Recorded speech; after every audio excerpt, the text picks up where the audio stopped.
நீங்கள் தான் செஞ்சேன்னு உங்களாலேயே நம்ப முடியாது. அந்த அளவுக்கு மணமாகவும் ருசியாகவும் இருக்கும் இந்த தக்காளி குருமா. எப்படி செய்யுதுன்னு பார்த்துருவோமா? அதுக்கு ஃபஸ்ட்டு ஒரு ஜார் எடுத்துகிட்டு தேவையான அளவு தக்காளி அறுத்து போட்டுக்கோங்க. 2 பட்டை, 2 கிராம்பு, பொட்டுக்கடலை கொஞ்சம் சேர்த்துக்கோங்க. பொட்டுக்கடலை இல்லை அப்படின்னா முந்திரி பருப்பு, இல்லை அப்படின்னா கசகசா, இந்த 3ல் ஏதோ ஒன்று சேர்த்துக்கோங்க. அதுக்கப்புறம் கொஞ்சமாக நறுக்கி வச்சுருக்க தேங்காவும் சேர்த்துட்டு கொஞ்சம் சோம்பு போட்டு லைட்டாக தண்ணி ஊற்றி நல்லா பேஸ்ட் கணக்காக அரைச்சி எடுத்துக்கோங்க. கொரப்பாக அரைக்கக்கூடாது, பேஸ்ட்டு போல் அரைச்சி எடுத்துக்கோங்க.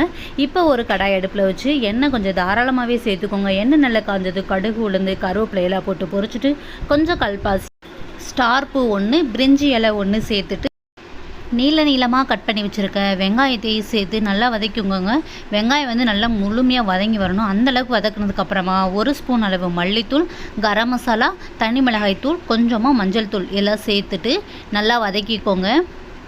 கரம் மசாலா உங்ககிட்ட இல்லை அப்படின்னா கறி மசாலா தூள் சேர்த்துக்கோங்க, நல்லாயிருக்கும். இப்போ அதோட பச்சை வாசனை எல்லாமே போனதுக்கு அப்புறமா நம்ம முன்னாடியே பேஸ்ட்டு போல் அரைச்சி வச்சுருக்க அந்த தக்காளி விழுது எல்லாமே சேர்த்துக்கோங்க. சேர்த்துட்டு ஒரு 2 நிமிஷம் வந்து நார்மலான மீடியமில் வச்சு நல்லா குக் பண்ணிக்கோங்க. அதுக்கு தேவையான அளவு தண்ணி கலந்து 1/4 மணி நேரம் நல்லா ஹை ஃப்ளேமில் வச்சிங்கன்னா குருமா வந்து ரெடி ஆயிரும். லாஸ்ட்டாக வந்து ஒரு 2 நிமிஷம் வந்து மீடியம் ஃப்ளேமில் வச்சிங்கன்னா எண்ணெயெல்லாம் இது போல் பிரிஞ்சு வந்துடும். சூப்பரான தக்காளி குருமா